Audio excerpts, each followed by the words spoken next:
I don't want to get too big for my golf swing. If I had $1 for every time I heard this from a golfer, I'd be on a private island by now and I would have never started Street Performance. Last episode, I talked about how I played golf all through high school and college. I was constantly told that I shouldn't lift weights because it's going to ruin my golf swing. If I added too much muscle, it was going to make me not mobile enough to make a swing and it wouldn't translate to golf in the right way. And I want to make sure that this myth gets absolutely squashed.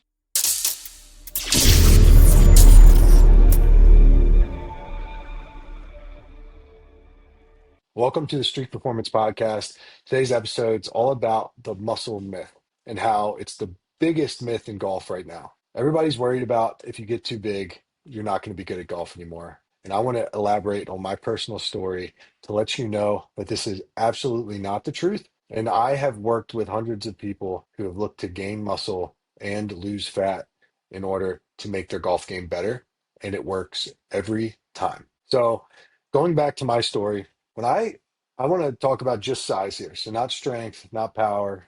I want to make sure that you understand how much muscle I put on and how I was still playing golf at a high level. So when I started lifting weights, I was 180 pounds. This was like at 5'11" before I hit my growth spurt.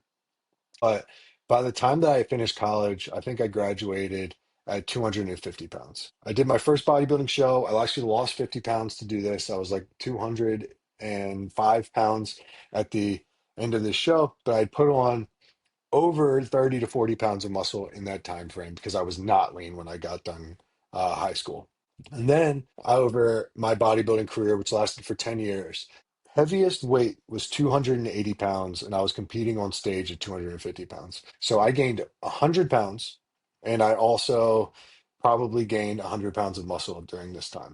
Now, while I still wasn't playing as well as I was in college, the only reason for that is I was no longer playing on the course every single day, but I was still a scratch golfer when I was 280 pounds, and I was still very, very good at golf.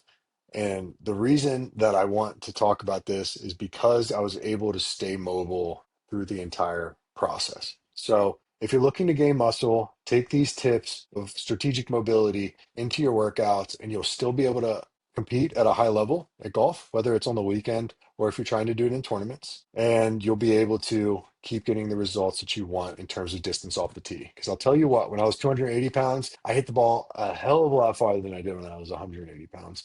And it was all because in order to put on that much muscle, you have to get stronger. And because I was one of the strongest people that I know on the golf course, I know that I can hit the ball farther than anybody else. Just last year, and I'm not 280 pounds anymore, but just last year, during a photo shoot with Perfect Hands Golf Team and a few World Long Drivers, I hit 222 mile an hour ball speed, which is a personal PR for me. And all that I've been focusing on, I hadn't been able to swing a golf club in a very long time. All I had focused on is all of the principles that I teach inside of my street performance programs. But every one of the programs has these three tips in it in order to make you be able to stay mobile while you get big so you can do everything the right way. Number one, we touched on this in the last one, full range of motion is a non-negotiable. Every lift that I do is through a full range of motion. All of my one rep maxes are based off of a full range of motion, not working through 90 degrees. This makes sure that I do a stretch and a contraction during every single movement, which makes you get more mobile.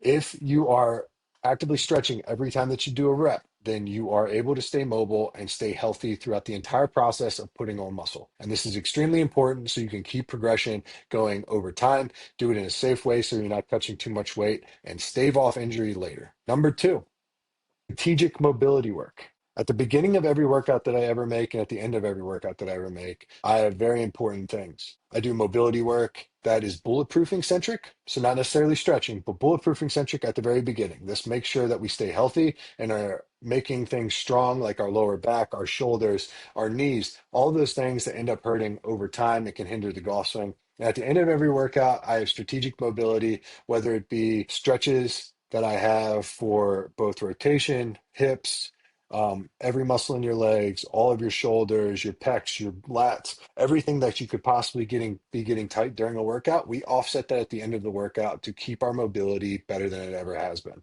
And then lastly, In order to gain muscle, you need to gain strength. So that progressive overload, where you are trying to get stronger every single week over time. I'm talking about a 10-year journey here. Over time, I was able to get my max lifts to deadlift of 600 pounds, which I don't recommend doing actually, and you'll see this in all of my programs. A squat of 550 pounds and a bench press of 435 pounds. This is over a 10-year period, getting a little bit stronger every single week. And every single week, I got faster. I have never been as fast as I am right now because I continue to get stronger every single week. You don't maintain these peaks all the time, but I can tell you once you hit those peaks and like actually use it in single arm motions and use it in everything that you do, it translates so well to the golf swing as long as you stay mobile. Now, I want to talk about some truths about muscle right now at the last 4 minutes of this podcast. Muscle does not make you tight.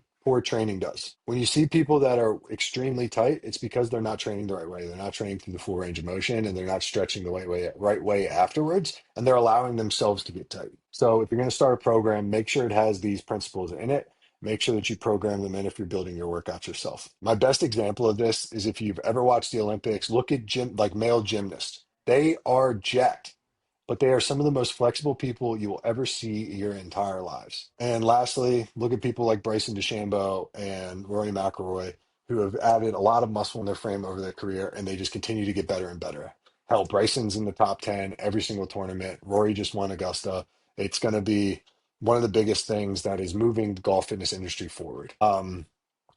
And here's the real secret too. So if I was just doing these workouts and I wasn't practicing my golf, then there would be a problem with my rotation. But because I'm working through four ranges of motion, because I am incorporating mobility when it comes to my thoracic mobility and things like that after the workout, so I can maintain my twist, and because I'm developing anti-rotation with single arm movements and some other strategic core movements inside of my workout programs, then I'm able to separate that from my weight training. I think separation is key with this. Do the strength training that makes sense. Don't add twisting into it. Do the mobility that allows you to twist and get the full range of motion. And then, most importantly, leave golf practice at the range or the golf course. If you're able to hit balls once or twice a week, that's plenty of twisting to be able to maintain your progress and keep moving forward. You don't have to mimic your golf swing every single time in the gym and waste a bunch of time on feeling your golf swing when you can't see the ball fly after your swing anyway.